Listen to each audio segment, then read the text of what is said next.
were just talking about how long it's been and how we kind of forget how to do this because we did a different connection event last time. It was an evening over Zoom with a few people. And so it feels like a really long time. But to all our friends out there, welcome back to Leading Through Stories. Today we're thinking about how we prepare for what's next. So that idea of thinking of strategies, of thinking back and looking ahead. With me today is Helen Rose, who's passionate about grief, Mary Michaelithis, who's an educational leader, and of course me, Kristy Wolf. I believe in the power of stories.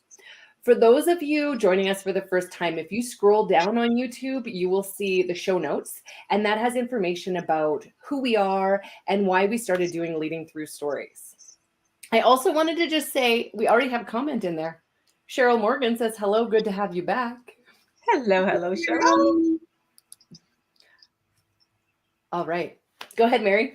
Thank you, Cheryl, for being here and everybody else. And today is all about thinking back and looking ahead. And, as you've seen, we sent out some reflection for you to think about some of the things on your bucket list. And we believe now more than ever, as we reflect on the past couple of years, this might be a great time for all of us to be thinking about our bucket lists or our what do we want to do with intention lists.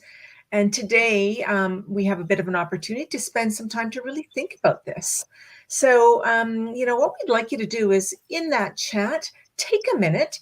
And what is that one thing that you might have on your bucket list? And we'll give you a minute to do that. And while we're doing that, we're going to share what's on our bucket list as well. So take a minute, throw something on that in that chat. Let us know what's on your bucket list. And maybe Helen. Okay, so one of the many items on my bucket list is I have always wanted to do a marathon. So I decided this year, I turned 60 last, 22 days ago.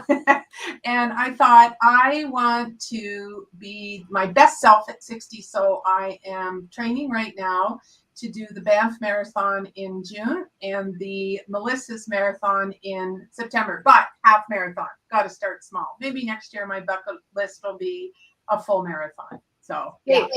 We also need to know when those are, because if I'm around, I'm going to come cheer you on. Okay. Yeah, I'll let you know. Absolutely. Okay. Mary, what about you? What's on your bucket list? Well, we've been doing some exterior renos, new windows, new siding, and for us, my husband and I, it's really important to spend time outdoors. And so we've decided in our front yard that we're going to create an English garden and a couple of chairs, a little table, a little sitting area for our neighbors to join in, and adorned with flowers and soil that I know not much about, but I am doing some research as we speak. So that's on my bucket list. And I've got a neighbor that said, we got this. I can help. So that's on my bucket list. How about you? So over COVID, we haven't gone to our family cabin in Idaho.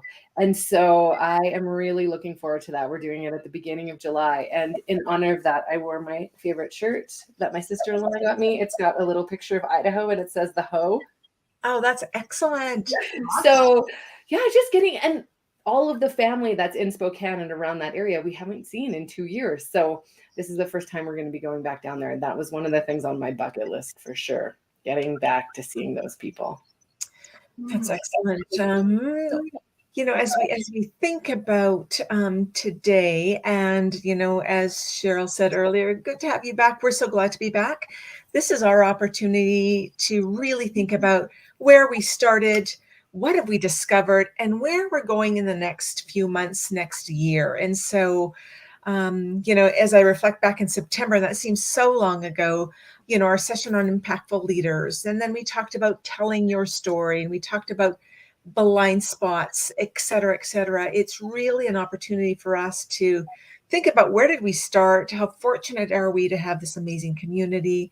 What have we discovered? And we've discovered a great deal of things about each other and about our community out there.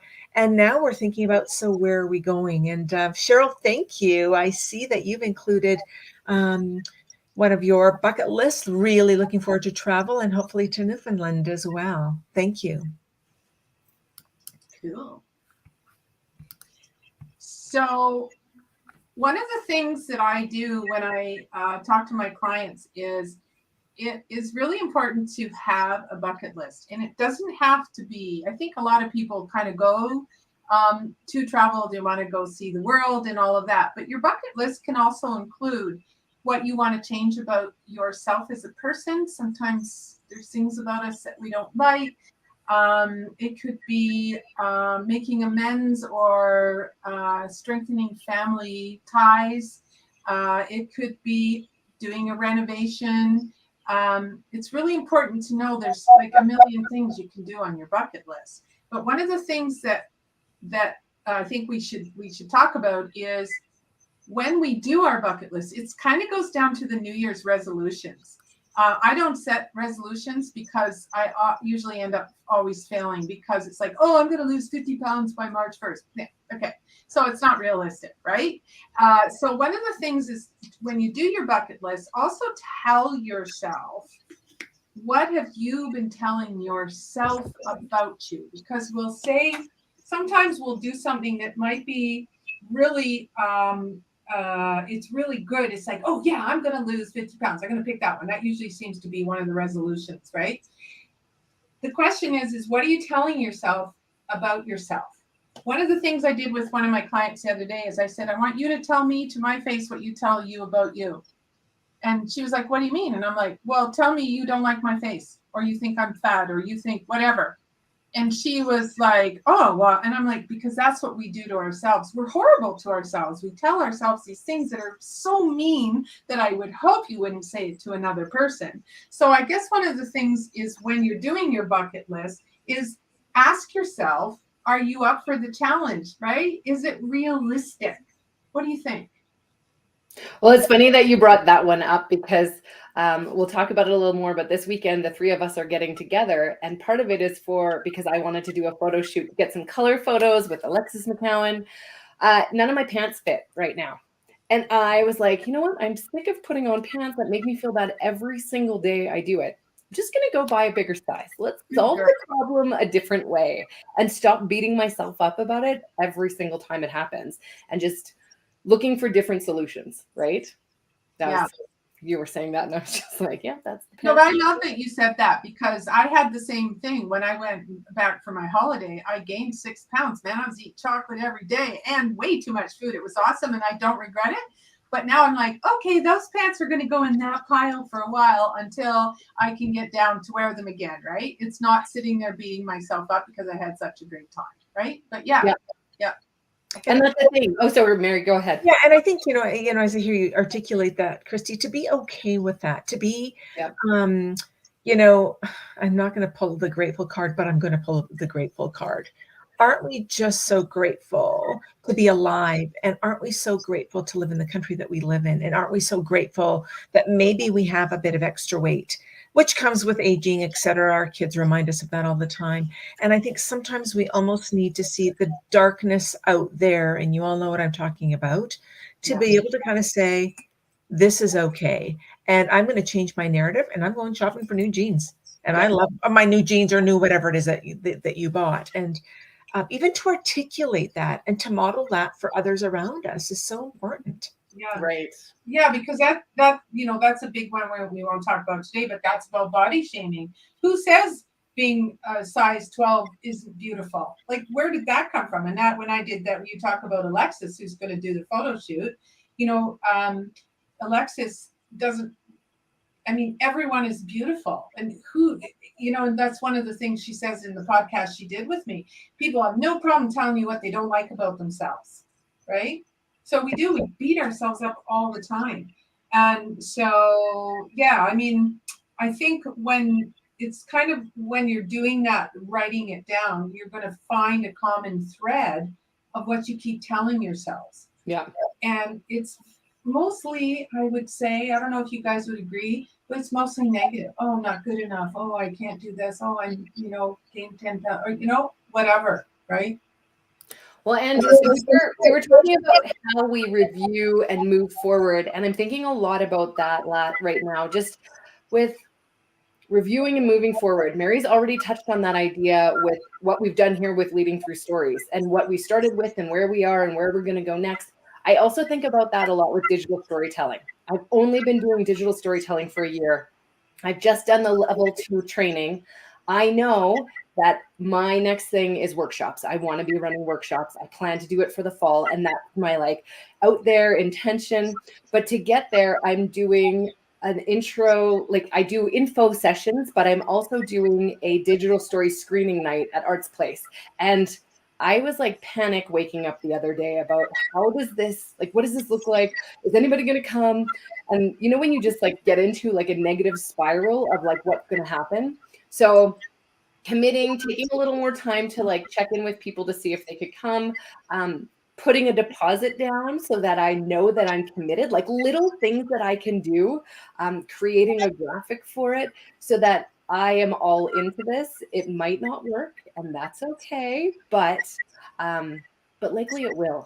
And it is your like negative self-talk that brings you back to like, oh, that's, nobody's going to do that. You just raised a really good point, Kristy, is when we have our big plans, we always go best case scenario. We're kind of like just balls out, figuring out what we're going to do, right? Yeah. Instead of taking it, like you say, booking the space, doing the deposit, chunk it down into manageable levels. So then it's not so overwhelming. And then we don't not want to do it, right? Like Cheryl had just written, you know, after a medical scare, she is determined to eat more healthy. Weight loss would be an added bonus. Absolutely. So my question to Cheryl would be, so do out a plan and chunk it down. And like, it's like 5 pounds this month, 5 pounds next month. If it's only 2 pounds this month, that's okay, right? It can't be. And the thing is we're fighting. Cheryl and I are the same age, pretty much. The thing is, you know, with age, you don't get to lose it like we did when we were 40. Oh, I think I'll lose 5 pounds, and on Thursday we did it, right? And you have to be realistic about where you are in your spot too, right? I mean, Kristy, you're gonna, and here's another point. You're gonna kill it, girl. Like, thank you. I feel like you've been doing digital storytelling forever. And when you just said it was for a year, it's like, really? That's all? But that is what you do. And so that's what other people see you doing. So if someone else sees, like Mary with her neighbors, like, yeah, we got this. You don't know about soil. We've got it. So you've also got to take the energy, that the positive energy around you, and use that, because that's what people are seeing. They're not seeing the fear of, oh my God, what am I doing? Should I be doing this? Is it too soon? Right? Well, and that's what this group has been like. This, like the fact that you just cheered that on is exactly what I love about the three of us and the community coming in. It is like, wait, stop that focus on negative, because sometimes we do need somebody on the outside saying something to us.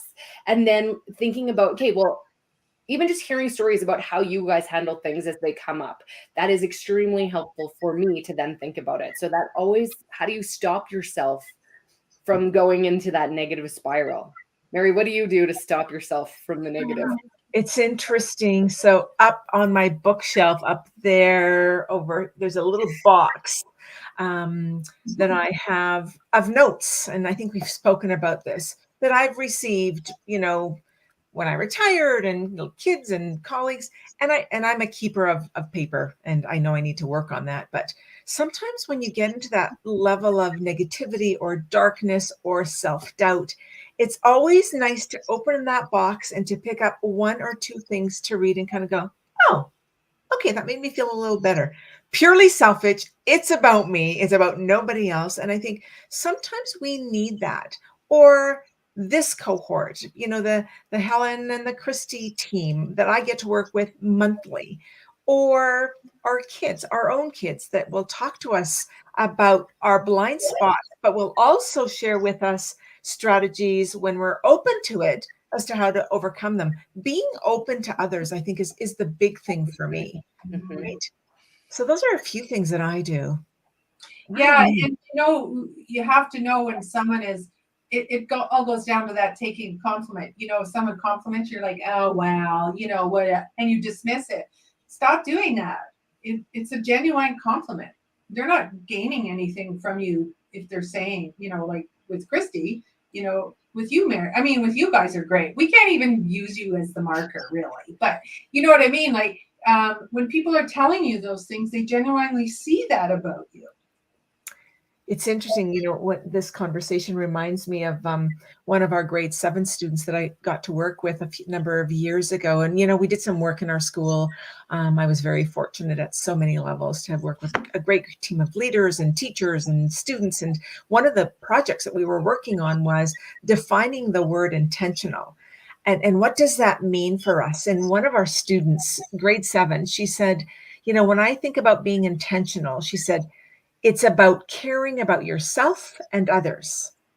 And it's putting thought into what you're doing and fulfilling that purpose. I'm kind of going like, how old are you?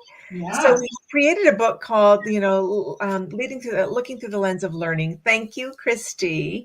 And it's one of the pages that as a cohort of lead learners, teachers, administrators, students that we work on. And then the second page that coincides with intentionality and, how do we create those wish lists or those bucket lists?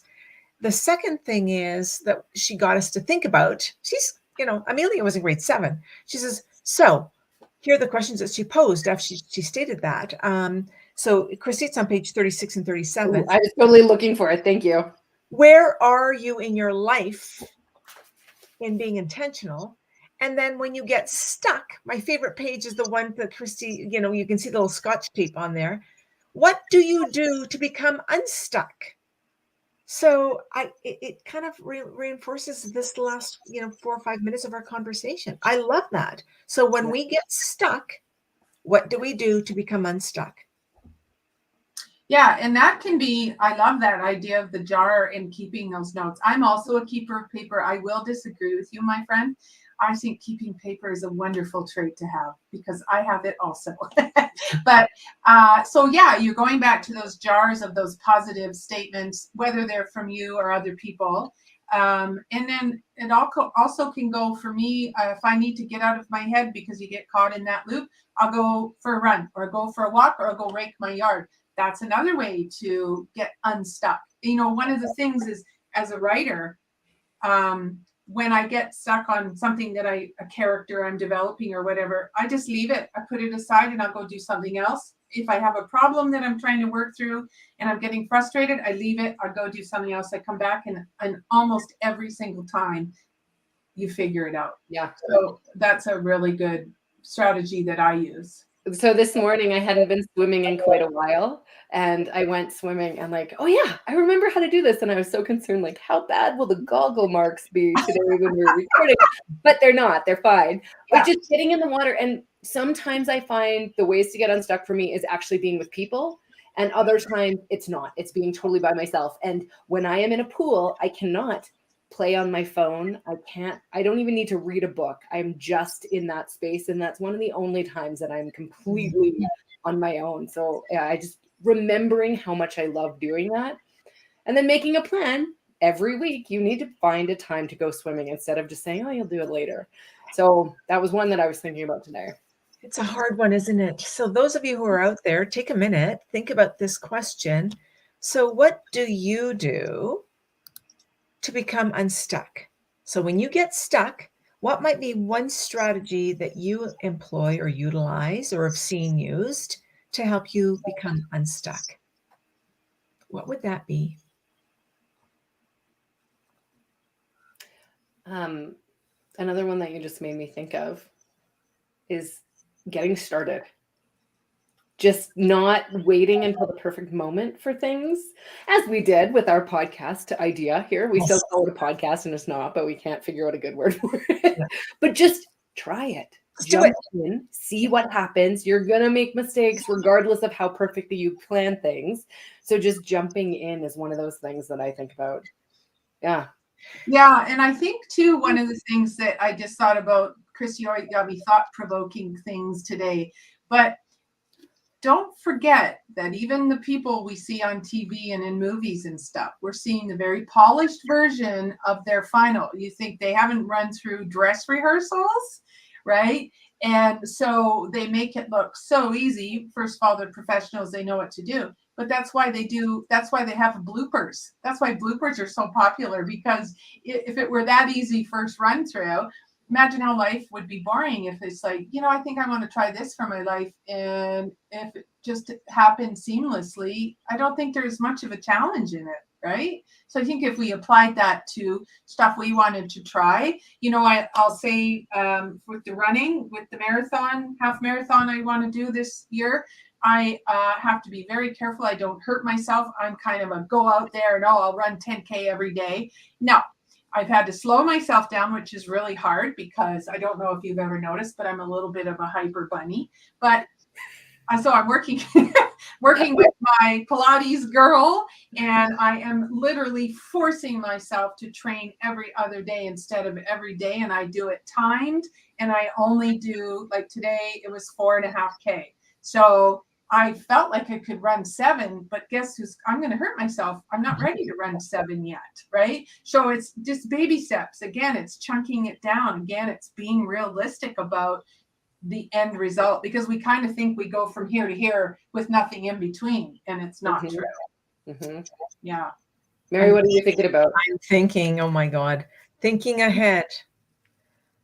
The word failure has come up over and over again. And maybe do we really look at, and one of the pages in this book actually talks about failing. What are our epic fails? Are we brave enough to have a session on epic fails and what did we learn?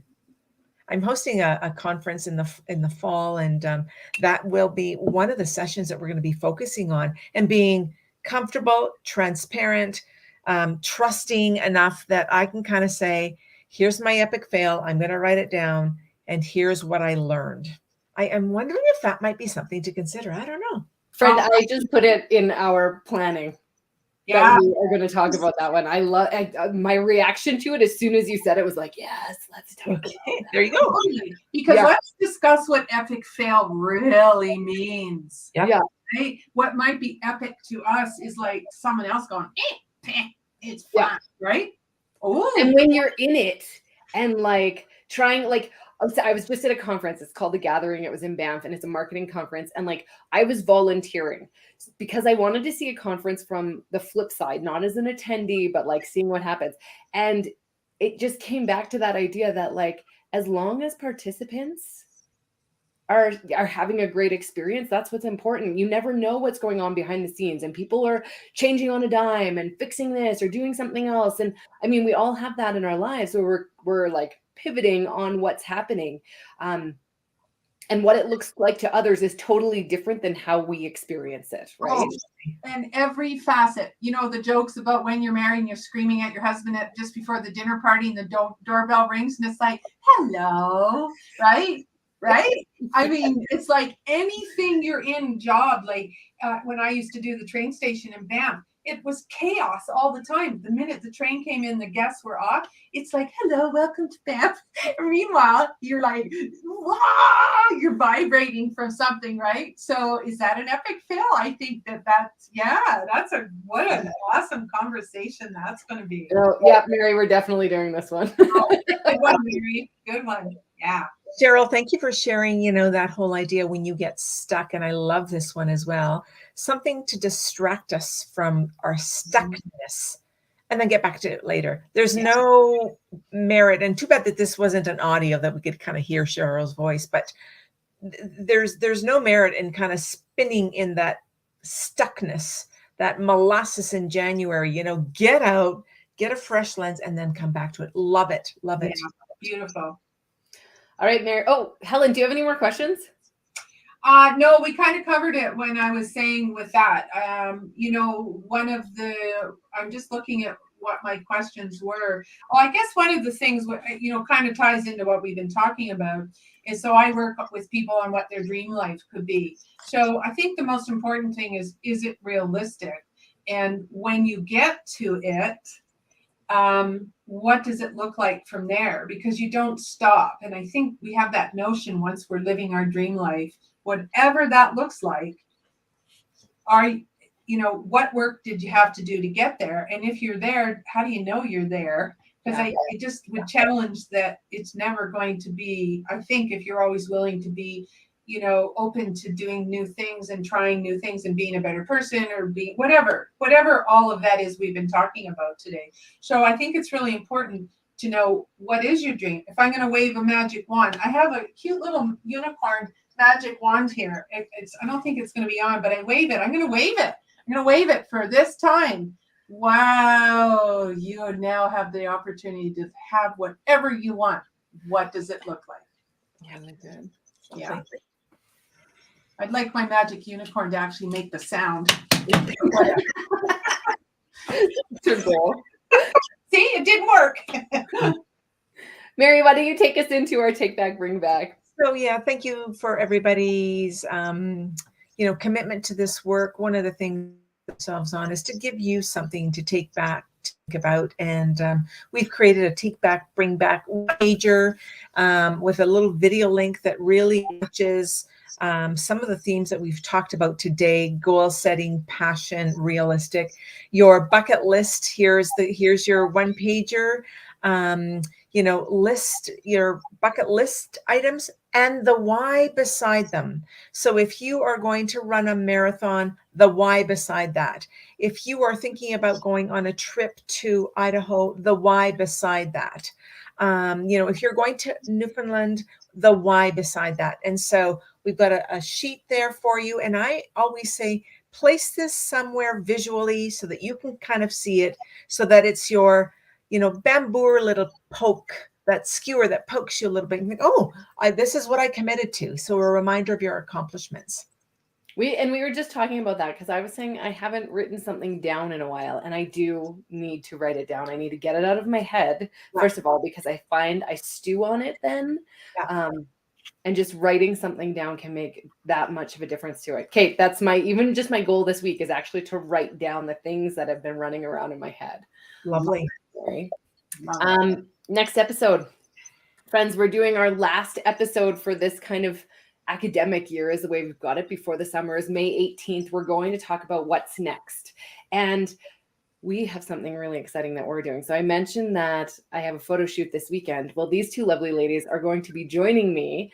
Mary got us some pajamas. We're going to do a photo shoot with the three of us, and then we're having a sleepover. And we're going to talk about all the things and look back at all the things that we've done in this group and just throughout this year, and then look ahead to what's next for us. And we'll kind of bring that back to you because we're actually not sure. We have ideas. You've heard us talk about the things we want to keep going with, but this is our chance to think back, look ahead, and drink some wine together. So in jammies. Oh my gosh. Oh my gosh. Charcuterie board, just so you guys know. That'll be delightful. Go. Well, friends, that's it for this. Is this the 9th? This is the 8th episode. The 8th episode. Crazy. One more before the summer. Nice to see everybody. Yes. Have a great week. Take good care and be nice to yourselves. Bye-bye. Bye.